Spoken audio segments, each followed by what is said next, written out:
Who said there's no fairies in The Sims 2? Grab your rings and let's go find them. Hello baby boys and welcome to Tinywood, the tiniest neighborhood of The Sims. Yes, I made an entire hood in just one lot, not just any lot, the smallest one in the game. So this is a tiny hood in a tiny lot built with tiny houses. And if you love The Sims 2 creative content, please subscribe and like this video, this really helps me. This hood, wait, I don't wanna call it a hood. This secret magic home is settled in a hodeless map and is home to both aliens and fairies. I don't mean your regular aliens or plant sims. I gave them unique features you only find in Tinywood. Originally, aliens in The Sims 2 were basically regular sims with green skin. Well, not on my watch. Every alien from Tinywood can teleport like ninjas and they have 1,000 days before dying of old age or aging at all. They're not immortal, their lifespan is just way longer, highlighting that they're part of a different species. Sims 2 doesn't originally feature fairies as a life state and Tinywood is CC free, so I came up with this concept of long neck, small head, elf ear plant sims that float and can pass through objects, as if they were made of fairy light.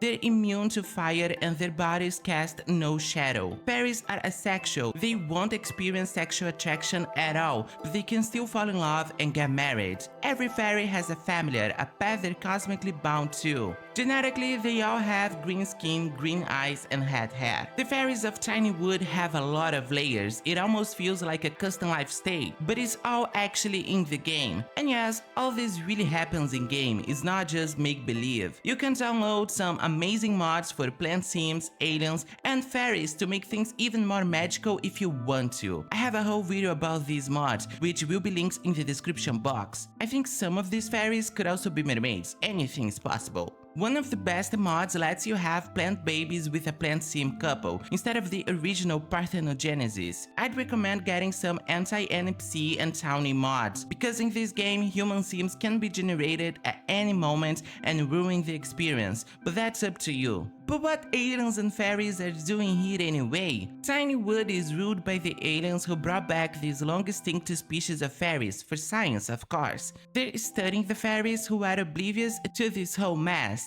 In fact, the fairies were created in a lab, so they have alien parents and ancestors, and fake memories of fairy parents who were never there and are nowhere to be found in the game. Checking the family photos, we can find a picture of aliens and baby fairies in the lab. This was the beginning of Project Tinywood, which aims to study and reintroduce these species of fairies into nature. Now let's talk about Tinywood's exclusive features. It includes a choose neighborhood to play screen video, an art cover, family descriptions, and 5 photos for each family. Every playable sim has memories, bios, hand-picked aspirations, lifetime wants, star signs, everything that I could customize, I did. In every fairy's inventory, you'll find a book containing a secret about them, shared by a little bird. Every sim, including townies and NPCs, has infant face genetics and at least 6 dead ancestors. Tinywood has 169 sims in total, so you can tell I wasn't messing around, it was a lot of work. I have no life outside of this channel anymore. So if you can, please like the video, subscribe, and leave a comment. That's how you can let me know if you love Tinywood and want more creations from me. I'm trying to reach 5,000 subs this year and I'm not sure I'll make it, so please help me out. The entire hood takes place on an apartment lot, following my open world concept for The Sims 2, where you'll find 4 playable families. Unlike other neighborhoods, the families aren't known by a surname, but by a poetic title instead. Fairies don't have surnames, they're not legal creatures, they're above that. But aliens do. Tinywood is started on the smallest lot in the game, and the houses were built into that tiny space, but it felt like something was missing and I had a little voice in the back of my head telling me so. That's when I had the idea of adding a lake to Tinywood. But here's the thing, this was not a beach lot, there was no water on this tiny map, but I wouldn't give up without a fight. Finally, there was water. And it's not the typical beach water you get in The Sims 2. I had to do everything manually and was able to remove the waves that come with sea water, making it look more like a lake, as it should.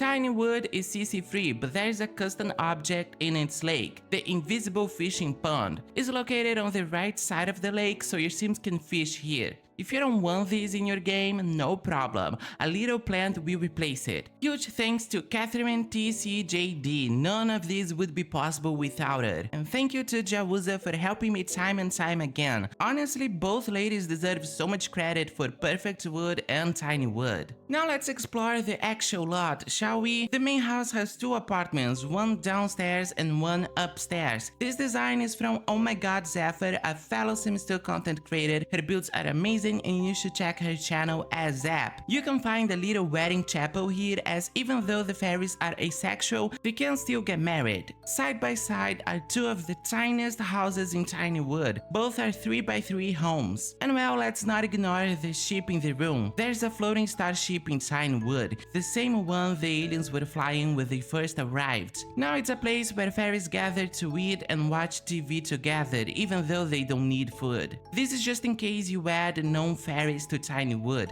since the houses here don't feature kitchens. The outside of Tinywood can feel overwhelming. They asked me how many plants I wanted and I just said yes. There's a hot spring and a jukebox, apple, lemon and orange trees, a bathroom stall and a shower, a love tub, burning logs, a bubble blower, fertile soil, several objects for pets and for building skills. I wanted to represent the 4 elements in the lot, so I added objects that symbolize each one. The hot spring, tub and lake represent water. The many plants stand for the earth. The bubble blower symbolizes air and the burning logs represent fire. I covered everything I could with ivies, like these stairs and the jukebox, as if the fairies' nature was welcoming these pieces of alien technology. Inside the houses, there's no electrolyte, but I brighten everything up by adding a bunch of fairy lights. I had no idea they were called fairy lights. I was so shocked when I found out. And a little scared too. Tinywood is an eco-village that can sustain itself, which is why electricity is kept to a minimum and everything is shared. There are also several solar panels on the roofs, so you usually don't get an electricity bill. Instead, we get paid for it. I wonder if this is enough to make a living, as having to work a regular job doesn't make much sense for fairies anyway. The rents are very cheap. It's all about sustainability and fighting capitalism at this point, which is why you're gonna love Tinywood. Finally, the calm plant. The fairies believe she's a gateway to other worlds. When your sim is ready to leave Tinywood, they should grab the cake and go. If you move an alien in, they have 1,000 days before aging or dying, but they can leave sooner by grabbing the cake if there is no longer a purpose to their existence in this home. Let me give you a peek into Tinywood's lore now. Every fairy is named after a Studio Ghibli movie. We have Totoro, Nausicaa, Kiki, and more. Wings Between Worlds is the tale of Chihiro and Senhex. Chihiro is a water fairy who has 2 familiars, Bellatrix and Orion. Senhex is an alien who was studying the fairies and fell in love with Chihiro, but their love is platonic. Still, Senhex turned himself into a fairy using the power of science, so he could be part of her world. As Senhex is not a natural fairy, he can't float or pass through objects like the others. He still has 1,000 days before becoming an elder and can teleport like a ninja. Looking through his memories, you see that he began working as a scientist at a very young age, which highlights the differences in alien culture and race. Bellatrix and Orion aren't fans of Senhex because they fear aliens, even though Senhex is a nice guy. Nausicaa and Asbel, Hearts in Bloom, are the most unique family in Tinywood. They're a transgender fairy couple. Nausicaa is an earth fairy who was born male, and Asbel is a wind fairy who was born female. They met before transitioning, got married, and only then did they start their transition. I used the Chanted Aspiration memory to represent the beginning of this process for both of them. Biologically, Nausicaa is a male and Asbel a female, but the game treats them as the opposite sex,